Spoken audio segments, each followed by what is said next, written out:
So welcome everyone to the first event of the third annual Intersectionality Conference. We're excited to have you all here, and we are excited to present a panel discussion on the topic of diversity hiring.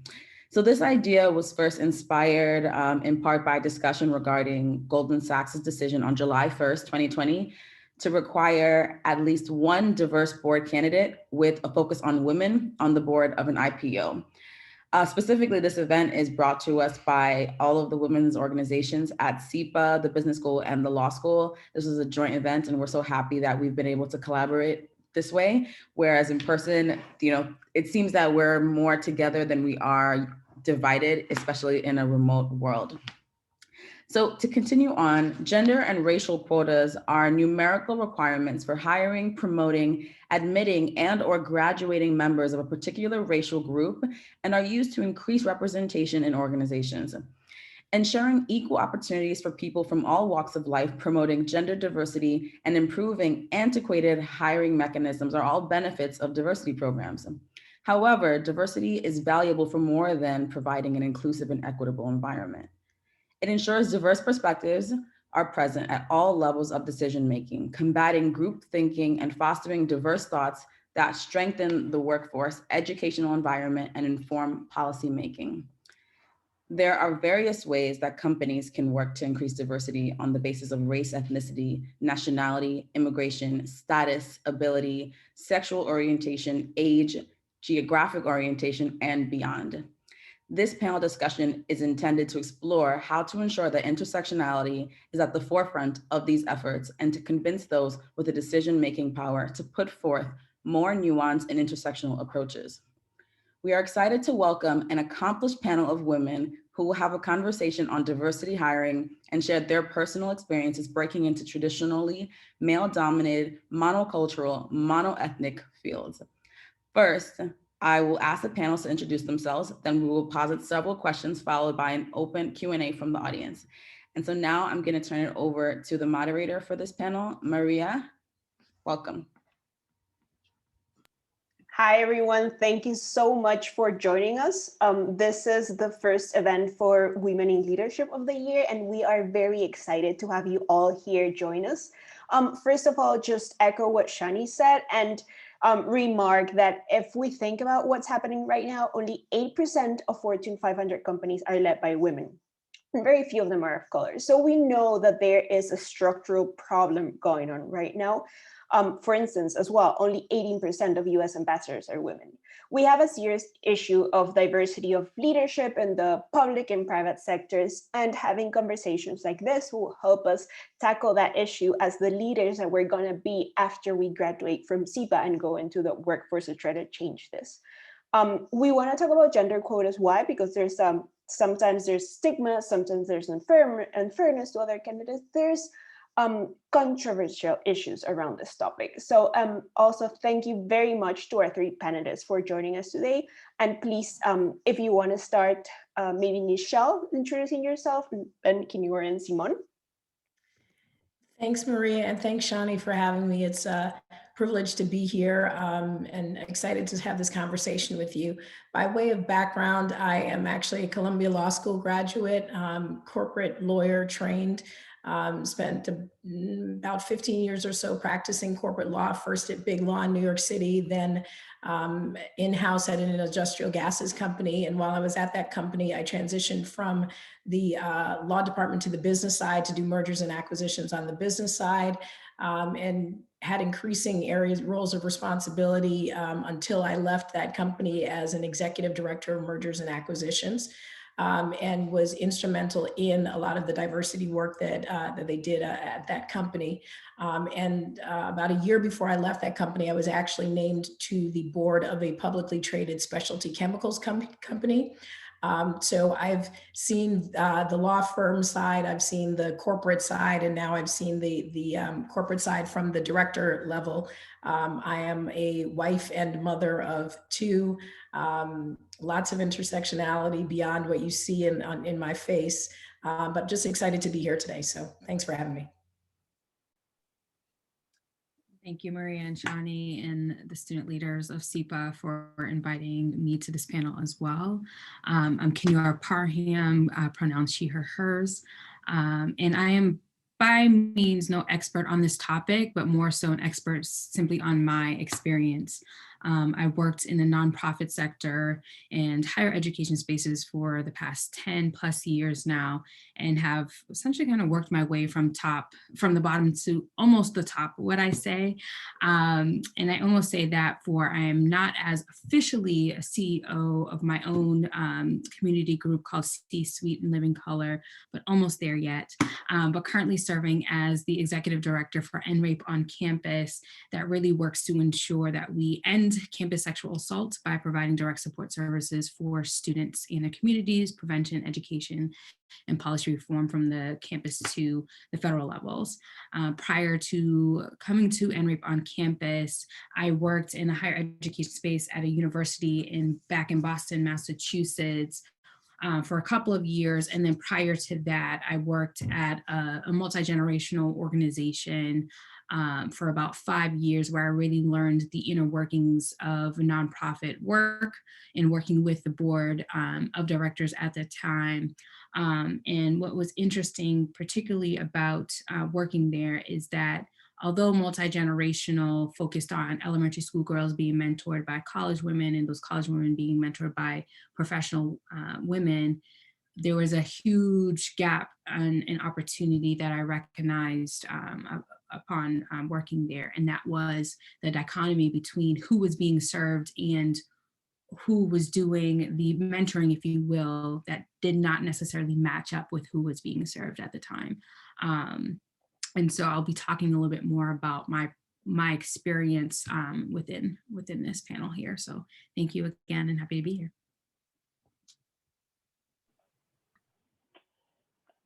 Good afternoon. Thank you again to our coordinators for this panel. My name is Simone Bol, and I'm the Executive Director of the Public Policy and International Affairs Fellowship Program, also known as PPIA. And our focus as a national nonprofit is to promote the inclusion and full participation of historically underrepresented groups in public service. We do that through a fellowship program. That's a national program. That's a rigorous preparation for graduate school programs in policy and international affairs. SIPA, which is one of our member schools, happy to say we've worked really closely with you all over the years. We have an incredible network of alumni also all over the country that helps us do this work. And then lastly, a graduate school consortium of over 50 policy schools that allows us to do this work as well. I've been in higher ed for many years here, and my main focus throughout my career has been development and the cultivation of pipeline and pathway programs that really have served as incubators of talent of those from historically underrepresented groups to go into a variety of fields. And I've worked from healthcare to STEM and to now in the public sector. Great, thank you very much for the three of you.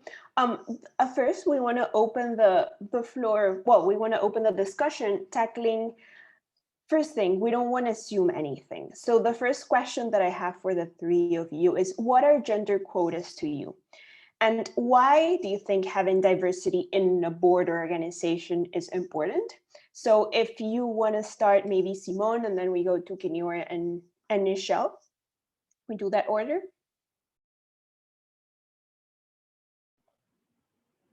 Sure. Thank you again. So we spent some time talking about this before I joined the call about quotas and the notion of quotas. And that's not something that we use in my world in terms of the language.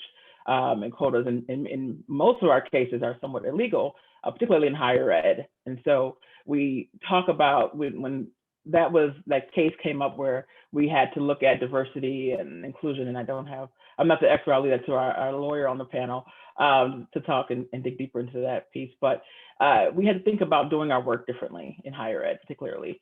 And so what that meant is, broadening what do we consider diverse. It meant reimagining our language around inclusion and who where we want to work with in terms of inclusion, and including everyone, but also being specific in our our approaches. And so for me, when I think of the term itself, it's really about representation. And so how do we address the issues culturally within our organizations to help us shift to be more inclusive? But then also, how do we create an ecosystem that allows those individuals to thrive and do well within whatever organization or system that those individuals are in? And those both take very specific ways of going about doing that work. They're not one and the same from my perspective. Because it's one thing which I've done is recruit folks, encourage folks to go in the fields where we've lacked representation, and having folks be excited and motivated about doing that, and then going into the field and having a different experience that doesn't reflect and represent that, and sometimes not being able to be retained into those fields. And so when I think of quotas, I think of that in kind of those two ways of like, how do we get folks excited, but then how do we keep folks excited and engaged so that they can be in part of and make the impact that they desire to make. And I'll open it up for. Great, thank you. Kenyora? I think you're on mute. Oh, Kenyora, you're on mute. I agree with Simone there too. We don't necessarily use the terms quotas for it is an illegal a legal term there.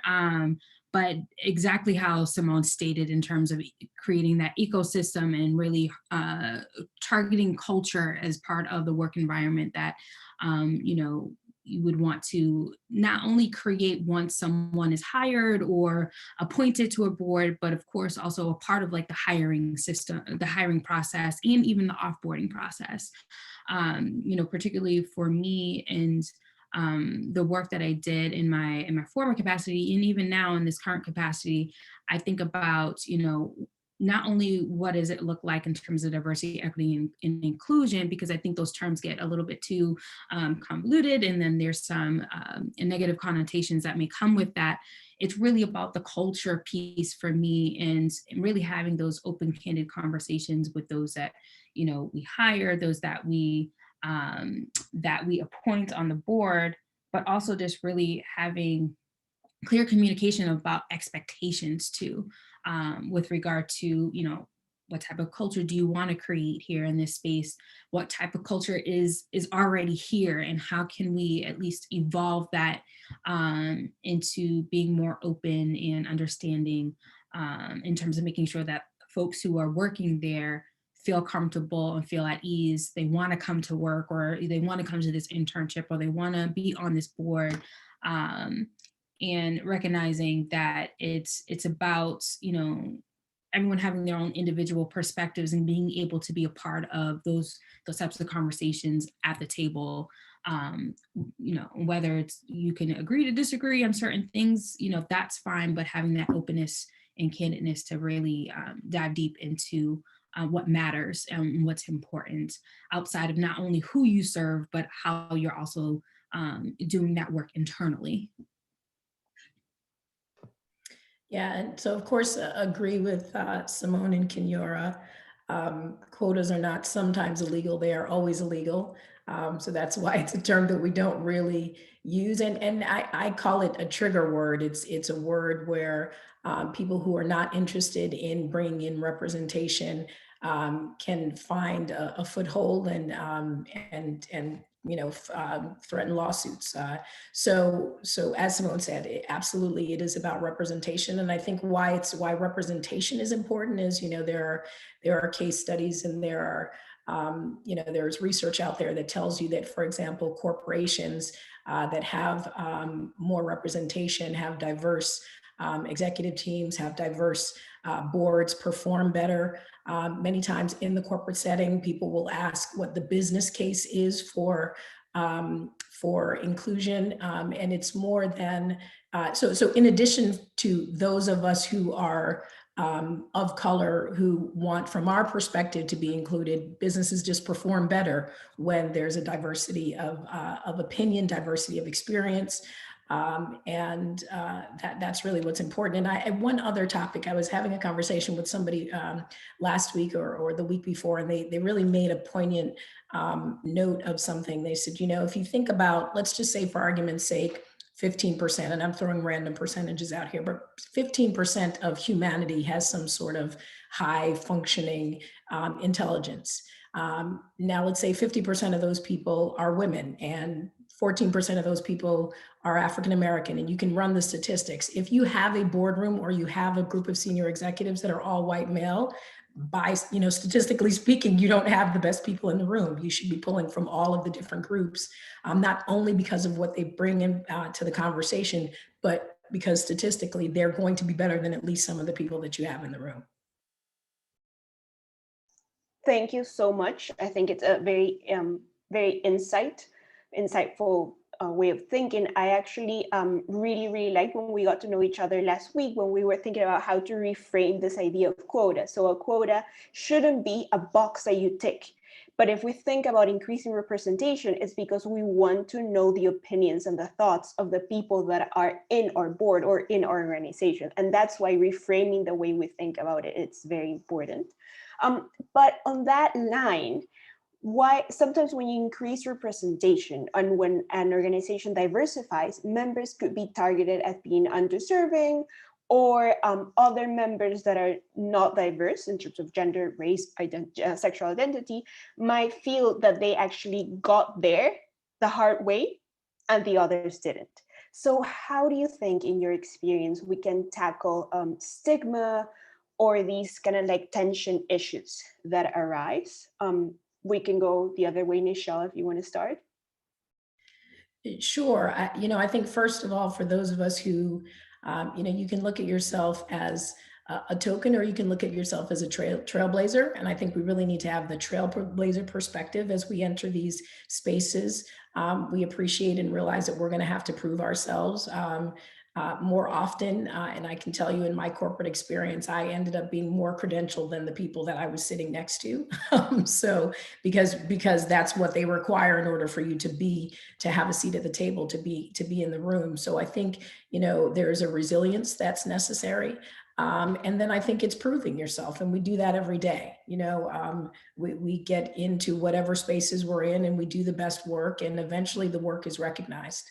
And then people appreciate, because how you train people is kind of, one individual encounter at a time. They appreciate, wow, there is that really smart person that I work with or that I've interacted with. So that must mean that not everybody in that particular group is not capable. And that's how we prove it, and that's how we break the walls down. Thank you, Kenyora. Yeah, I agree with Nichelle. And I would also say, it's about walking in your truth with courage to love. And I know it's a little tricky when I say love in a workspace, but I mean that to say walking in with the courage to love someone in terms of understanding, in terms of being open and being able to communicate about, okay, here's who I am. Here's what I bring to the table. And even initially having conversations about what communication looks like, right?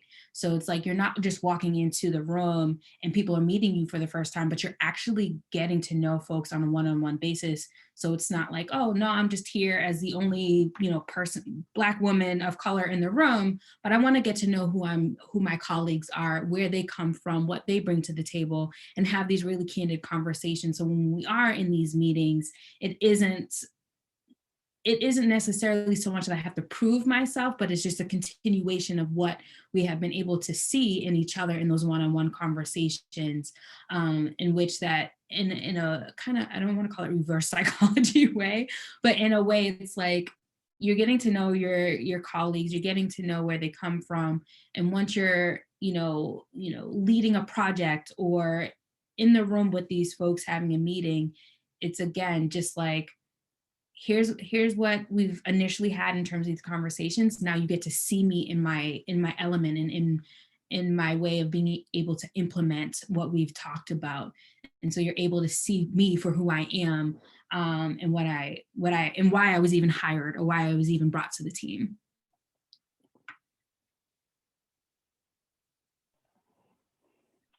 I appreciate the other two panelists' their comments and completely agree.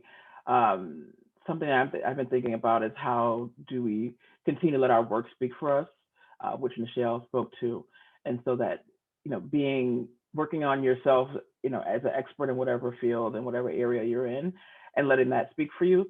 But then also through that, putting yourself out there, learning to deal with failure and rejection, and just being resilient in that. And I think about how I stay resilient over the years, and it's really through having really great mentors, having folks that I have identified as champions that I can go to when I have to make critical decisions, and then just my group of supporters, which might be just my friends or people that I'm working with or in conversation with on a daily basis, is that we can work on do the work individually, but we need to have also people and champions around us to help us be able to be resilient in that and be willing to listen to their stories, because I think we hear many times the similarities and the struggles through sharing our stories with each other about how do we navigate these different systems. Because something we talk about in the academy all the time is that these systems weren't created for us. They weren't created for us in mind, nor were we to be cared about. And so knowing that at the foundational level of it all, then how do we come in now into these systems and switch the culture and change the culture and challenge the culture so that it is what we need it to be so that we can thrive. And so that's what I would add to that question. Thank you so much. Actually, and also I just want to tell all of the members that start preparing your questions, because we have 20 minutes reserved for a Q&A at the end. So if you're already having thoughts and reactions, like, please don't forget your questions. And then the third thing that I wanted to talk with you is we know that sometimes diversifying does not change the culture of an organization, nor the practices of our organizations. So sometimes it is hard for diverse individuals that come into organizations to keep climbing up, and sometimes they just quit and leave. So how can organizations ensure the retention of these individuals, and how can they support them navigate through organizations that, for instance, might not be very diverse? I can start with that. I would say it has to start right from the beginning, from your hiring practice all the way to your onboarding. And even within onboarding specifically, whomever that person is reporting to, having a true candid conversation about not only what the culture looks like and what to expect in terms of expectations, but also to sit down and have a true conversation about what are your goals for, coming here into this company. Where do you see yourself? And even if it isn't 5 years from now, I see myself in this company, I see myself doing X, Y, and Z, it's that supervisor who is supposed to be in that supportive role to help guide them there, but utilizing that current space as a stepping stone to get them to where they aim to go. At the same time, providing them with professional development opportunities that to really enhance and increase in their skills. And I would even say, if part of the conversation in terms of the offer letter, really advocating for yourself and asking, do you provide professional development stipends? Because this is something that is, of importance to me in terms of my own professional development and my career trajectory. And, just because you may get paid, let's say, more than you did in your previous job, doesn't necessarily mean that you can then continue to, pay for yourself in terms of professional development. So having your employer, understands the asset that professional development brings, and as well as, what does it look like, to have you thrive in this particular space. So outside of where you aim to go, what do we need to do here together, and how can I help guide you there? And what would you expect from your team? So really, again, having those candid conversations in terms of communication, what your expectations are, and, even talking about, what frustrates you. And I don't think a lot of folks have enough of those types of conversations enough, in order to know like what people's hot buttons might be. But if you know that from the start, it could also help for better productive conversations that are not always confrontational, but a more so like, hey, remember when we had this conversation and this is what I told you about how I felt about these things. Well, this happened for me today. And being able to build that rapport with your supervisor and also with your team. And so it's not just about support from the supervisor, but how can, your fellow team members and colleagues understand, what that looks like for you and what that looks like for them as well. But I don't think we have those types of conversations enough, regardless of what sector you're in. It's always like, okay, I'm here, I'm hired, let's get straight to the work. And it's like, whoa, let's take a second to breathe and really get to know one another. So I would add, and Simone alluded to this, mentors and sponsors are absolutely critical. And it's really important that when you get into the workplace, wherever you are, that you seek those people out, right? It is your, and the sponsors in particular are the people who are going to spend their political capital to promote you, to push you forward. I was really blessed and fortunate to have some incredible bosses who recognized my ability and were always in the room when I wasn't in the room speaking well of me. So it's really important. And the other thing, it's funny because as when we had our intro, I talked about, the firm that I selected when I left Columbia Law School was a firm that I went to because there were two Black partners.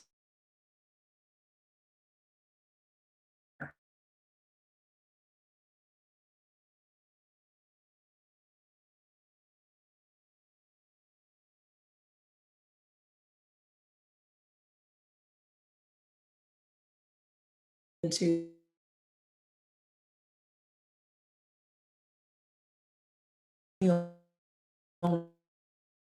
those invest in you to have that kind of relationship with your mentors, your sponsors, really important. And then the second thing from the culture of an actual company or an actual entity, right? I think going beyond sort of what used to be diversity training and then inclusion training, which, a lot of people can resent.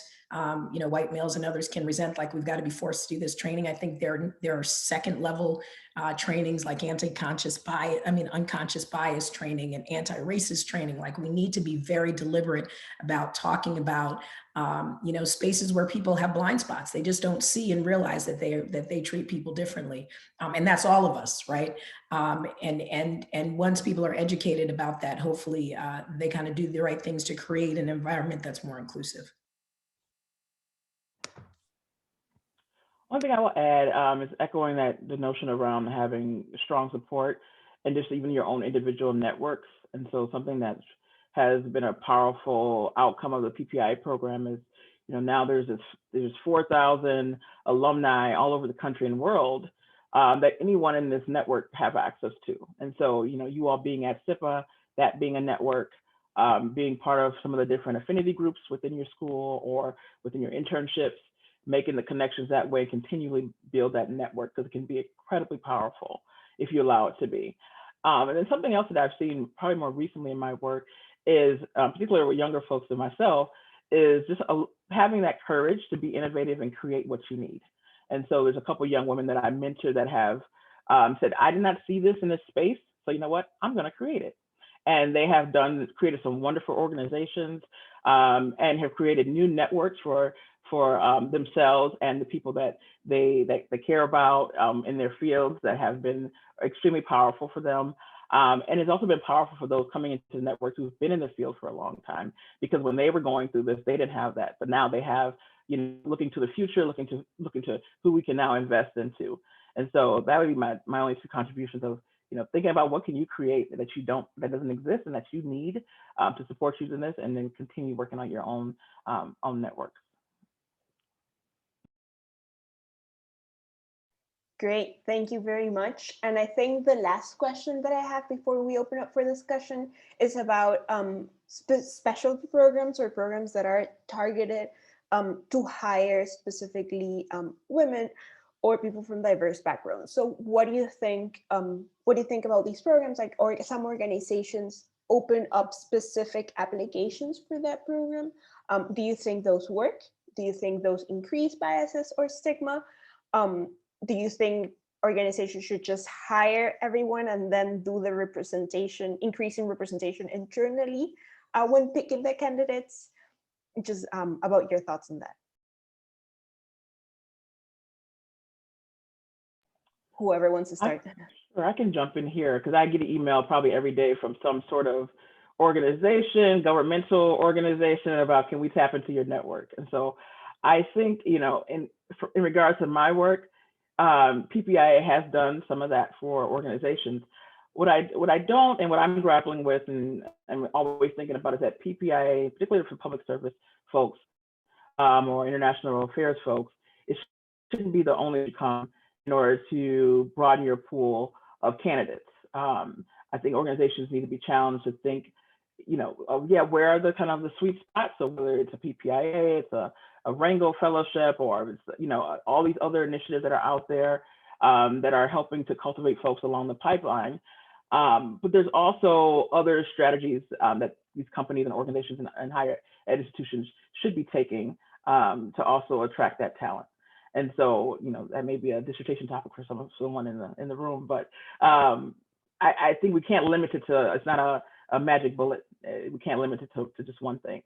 That we need to push our organizations to do better. And, you know, as I'm thinking about how I work with these organizations, how can I push them to in their thinking of like, yes, we're great and we'd love to be that service for you, but who else are you talking to and what else are you doing?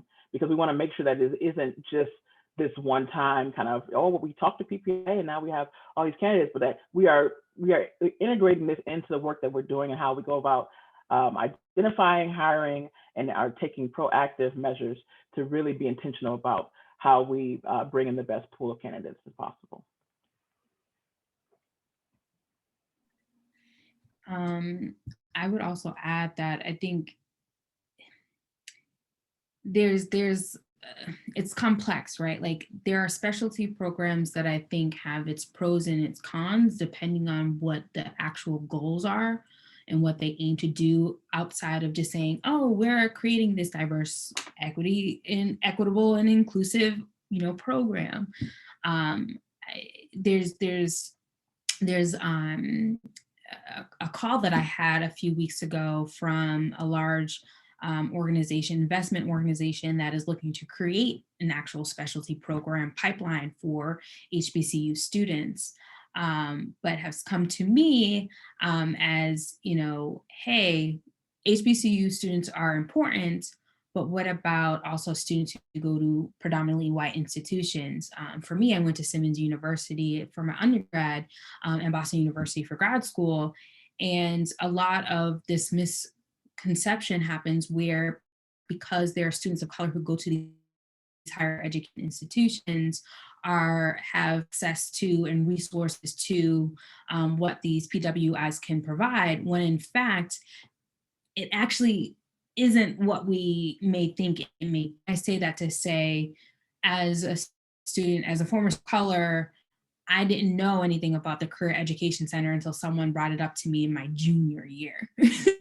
And it had been helpful for me in my year, but we're not really taught about, here are the different offices and departments that you should be, be taking advantage of throughout your career as a student, and how these avenues will be able to help you throughout your entire undergraduate.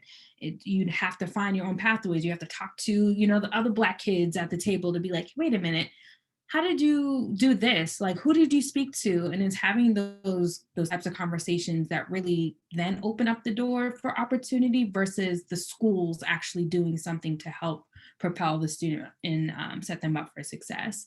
And so, you know, for me, I'm walking away with, you know, this information that I didn't really have from my freshman year, but really until the latter two halves of my year, where I'm like, wow, I wish I did this, because my GPA probably would have been a little bit better. You know, with regard to these specialty programs, I think the pro is that if this particular investment company isn't doing a good job in terms of diversity, equity, inclusion, then yes, it needs to look at itself as a whole. But if it is doing a good job, but it's also saying we want to contribute and add to what we're already doing, I think then it makes for a much larger argument and conversation to be had, but also hoping that on the other side, the flip side is that the specialty program isn't there to just simply check a box or say we're doing this good deed within society, to say that we're this top investment firm getting ready to, propel this program. I think there's a lot that needs to go into, what these specialty programs goals are, what they aim to do. And when they do have and do implement, these programs, and I'm speaking from like a more student perspective, even asking the students themselves, like in terms of evaluation, like how do we do? How can we be better?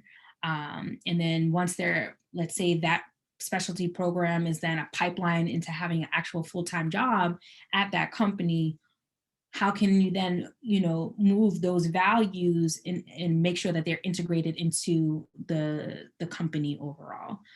So I think there's a lot for conversation there. And I'll just add from a corporate perspective, I think, particularly from a, being on the boards of public companies, the call that they're making now in particular for people of color to serve on boards is absolutely important, absolutely critical. And essentially the people in the room who might think you're not qualified to be there have to get over it. I mean, there's a window of opportunity that we have now, based on sort of the unfortunate, George Floyd murder and the civil unrest, and that people of color need to just run through the door and get our seats, claim our seats, and deal with kind of whatever stigma may be there, because I think it'll be short-lived the more people get in and have seats and have a say. I can give the example of, Europe years before the US mandated that they needed gender diversity on their boards. So a lot of European companies have board composition that's, approaching, 50%. And they've done it, and their companies are performing, they survived, everybody has a job, nobody's kind of left out there. So now that California is doing it and other states are beginning to do it, and Goldman Sachs made the comment that they made, and NASDAQ at the end of the year said we need more very specific programs. Because what tends to happen is if you just say we want to be diverse generally, people will find ways to dilute that and exclude the people who have always been excluded. So unless you say something very specific, like Jamie Dimon and JP Morgan Chase, we're advancing Black executives because that's the house that's on fire right now. That's the group that we need. And then you move to the other groups, it just doesn't happen. Thank you so much. We're starting with questions from the participants right now. So Ruby, if you want to unmute and ask your question, please feel free. Thank you so much. I typed in my question as well, but I was just curious. Firstly, thank you so much for sharing your time and wisdom with us. I was curious, as somebody who is a champion of diversity and representation, I, undoubtedly believe that representation matters.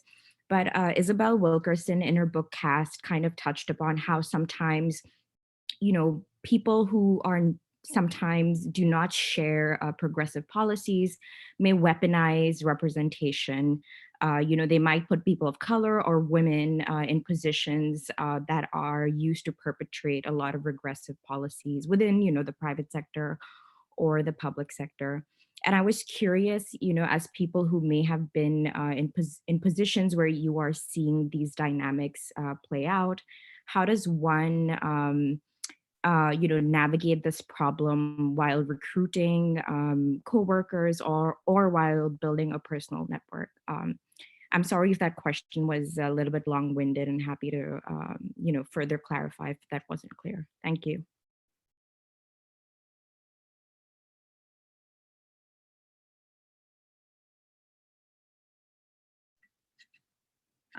Ruby, first of all, thank you. And hi, Ruby. I actually know Ruby in my previous job. Thank you so much for that question. It's definitely an important question. And I'm gonna kind of tackle the question that isn't necessarily about politics, because I'm still getting to understand this world that we live in terms of politics. But I think in terms of your question, in terms of addressing the problem while recruiting, building a network, In terms of recruitment, I think you want to start off by, creating a true profile and distinguishing like what are the characteristics that make up this particular person that I'm looking to recruit. What are the qualifications, like all the must-haves, like just think of your ideal candidate, right? And then, shift over and not just do this on your own individually, but do it as like a group collective when it comes to hiring. And then, from that ideal candidate, really tailoring it to be very specific to the role in which you're hiring and realistic in terms of the must-haves, in terms of their qualifications. And, I always think that folks are a little bit more self-selective when it comes to applying for those said positions. But if you're being very transparent and candid about what it is that you're looking for, and not just in the qualification section, but also in kind of like the synopsis of what the position entails, it gives folks a true understanding of what it is that you're looking for, what they're looking for, and it allows folks to apply. At the same time, we also know that when it comes to women, we particularly think that we have to check off all of these boxes before we even initially apply for any said position. Whereas men, on the other hand, are just like, oh no, I can do this thing.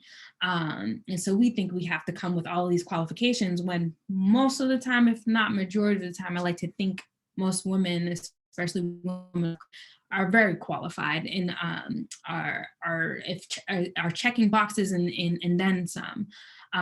In terms of Kellyanne Conway, that's a whole other conversation. But I think, really on one side as a employer, thinking about what it is that you're looking for, being very clear, transparent.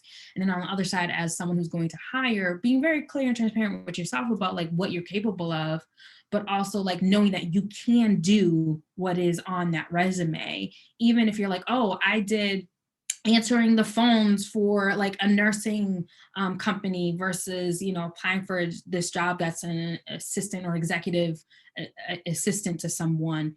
There's some translational skills that you have that you're able to offer. So looking at it from that perspective of like, oh, this is the only thing that I can do. It's like, no, how do you then flip that, reframe, and translate that into, what you're applying for? And then when it comes to building a network, for me, I essentially just, I think when it comes, if I'm getting this correct in terms of recruiting and building a network, I think it's again thinking about, the profile of the candidate that you're looking for, and then really being specific about which type of networks would you want to tap into that can give you those ideal candidates based off of the qualifications and what you're looking for, but not necessarily what they look like.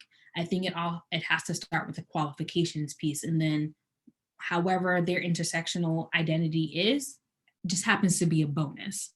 At least that's what I think. Question. Ruby, thanks for your question. And just to jump in on, thanks. I'm glad you typed it in so I can understand the Kelly Conway comment that you made. But even before that, absolute shout out. I saw everybody nodding on the cast by Isabel Wilkerson. Phenomenal book, recommend to everybody. But I think the other thing to remember specifically with the example about Kellyanne Conway is that this is what intersectionality is about, right? We are not like all Black women are not a monolith. All women are not a monolith. All Black people are not a monolith, right? I am, Ivy League educated, and, I may live in a certain community, but I'm also a first generation American of Caribbean parentage. All of those things go into how I make decisions and how I do the work that I do. So to the point that one or both of the panelists said before, you represent as your authentic self and what your truth is and what and you do that with integrity. And I think that's respected. Thank you so much. In the interest of time, I want to jump to the second question. And Simone, I know you have to leave a little bit early at 10 before because Simone has to teach. So I want Aiden to ask your question, and Simone, if you want to start answering, and then you can farewell. Thank you. Aiden, if you're around, if you want to unmute. Yeah, I'm here. So I had two questions, and this comes from personal experiences. But the first is about middle managers and how you would ensure basically that they maintain inclusive practices on a day-to-day basis, even though they may not believe in the larger kind of mission of the company to do so. And the second one is, how would you manage mentors who may support one minority and maybe don't really support others? And how do you navigate kind of standing up for others while also looking out for your best interests?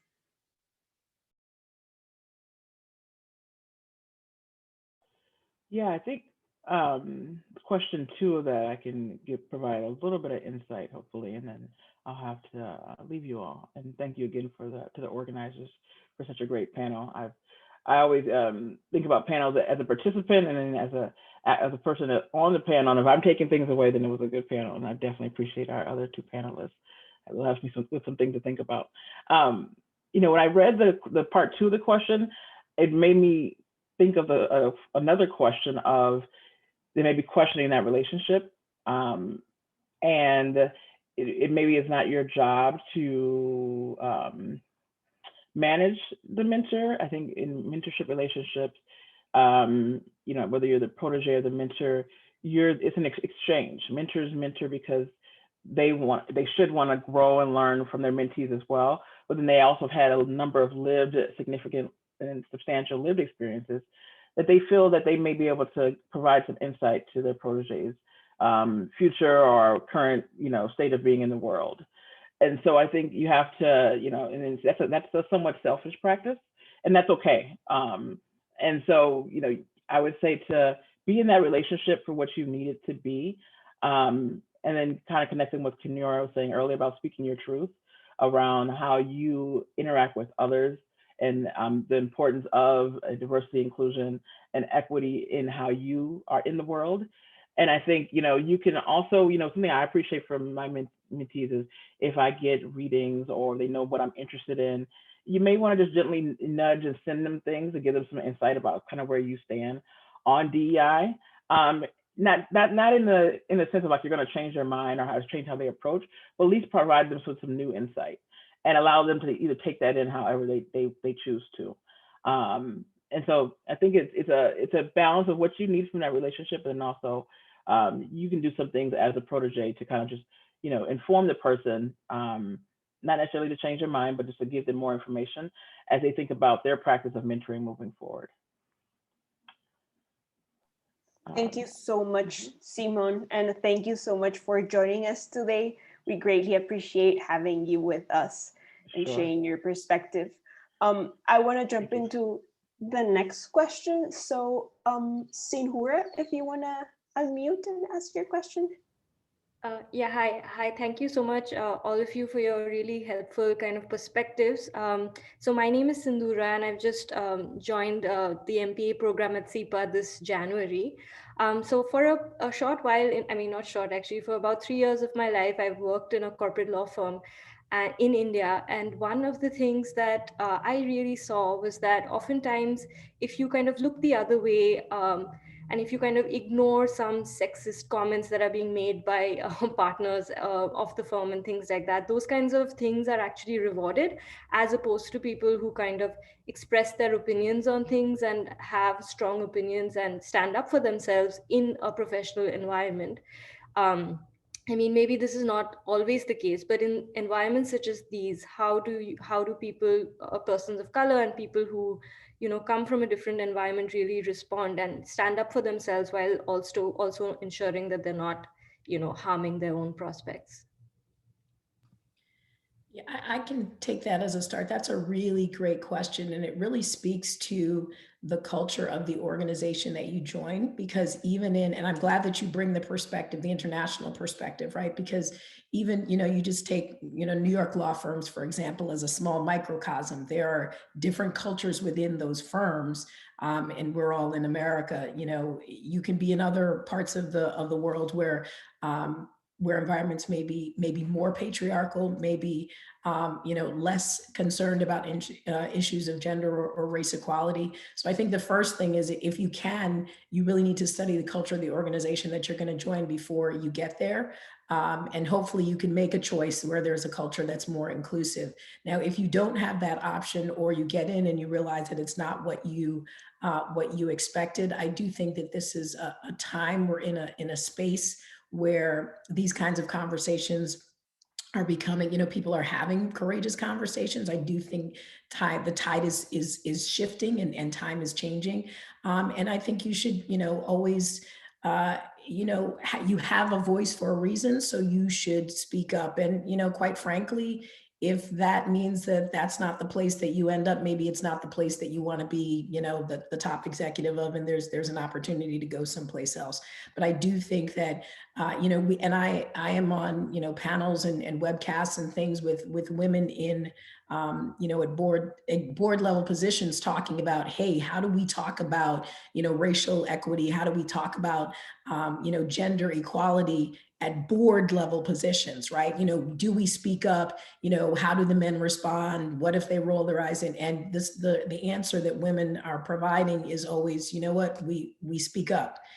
Because you might be able to get somebody who agrees with you, or somebody else who's afraid of speaking up because nobody else has spoken. And once you open the door, you can create an opportunity for that conversation. And I would add, because I can't speak from the corporate side of things or lawyer side of things, but I like to think that I'm a very outspoken person in terms of not being afraid to confront any issues that may arise in terms of, someone saying something off the cuff or speaking out of turn, or any of those types of things, or even making remarks with respect to race, gender, all the isms that, we're aware of. I haven't been in spaces where I've had to report up to white males, but I've been in numerous spaces where I've had to report up to white women. And in those spaces is where I was able to find at least someone who at least kind of understood certain things that were happening for me that I was able to speak to. And when that failed, I went straight to HR. And that's something I will emphasize in terms of when you hear things like that, and they don't sit well with you, and let's say you do bring it up to a supervisor or another person in the room, to be like, hey, what you said, like you're addressing this directly to the person who said something, and they don't get it, and they happen to do it again. My thing is, document that, go to HR, and and really describe what type of environment it's creating for you. That's something I've had to do actually twice in 2 different spaces, because the person, both persons who I was supervised by just did not get it. And so the next best opportunity for me was to say, okay, well, let's go to HR about this matter. And I think until this day, they still don't get it, just from what I've been able to see. So I think, like Nichelle said, at that point, you got to figure out, okay, is this the type of space that I want to be in? And if not, what's that next opportunity for me? Secure that job first before you quit that job, I will say, just to make sure you're secure there. But yeah, I'm all about speaking your truth and facing, and this is going to sound out there, but facing your oppressor and just being real out there and just saying, like, look, this didn't sit well with me. As a Black woman, this, here's how this affected me. They might be able to get it and understand and do some work on themselves, because it's also, again, not your job to teach them what they should know, but it is your job to say, hey, for me, this doesn't sit well, because you want to be able to work there. If that's something that is, where you want to be and where you aim to be, you want to make sure you're also creating the environment in which you're hoping for. So, yeah. Can I add just one other point? Because when Kenyora was speaking, it reminded me of something that she said earlier about how you show up with love. And I think some of these, I completely agree with that as out of, as it may sound. But, the thing is that sometimes people are intentional. A lot of times people are ignorant. And it takes you pointing it out to them for them to realize that they have offended you or what they've said is offensive. So you use those, although it's, sometimes we feel like we've got the burden that we've got to teach people. But if it's just in one-on-one conversation, hey, you know what? You may not have meant that. And it may even be the tone in which you present it to them. Even if they were intentional, you kind of say, wow, I know you didn't really mean to offend me. And they might go away and think about that. And they might have a different encounter with the next person that they deal with. Thank you so much. Very interesting. Very interesting. The last question, we only have 3 minutes left, but Jason, if you want to briefly summarize your question and unmute and ask it. Sure thing. I'm going to go for question 2. So I was just thinking about, with the conversation about representation, thinking about folks who have kind of infiltrated the higher education space under false pretenses. And individuals like Rachel Dolezal, and it just reminded me of how difficult it can be to stay focused and to stay specific when we're working on initiatives or programs to advance equity and inclusivity. So I wanted to get your thoughts on, navigating that, the challenges around, explicit language, and how you've kind of moved around those problems in your own experiences.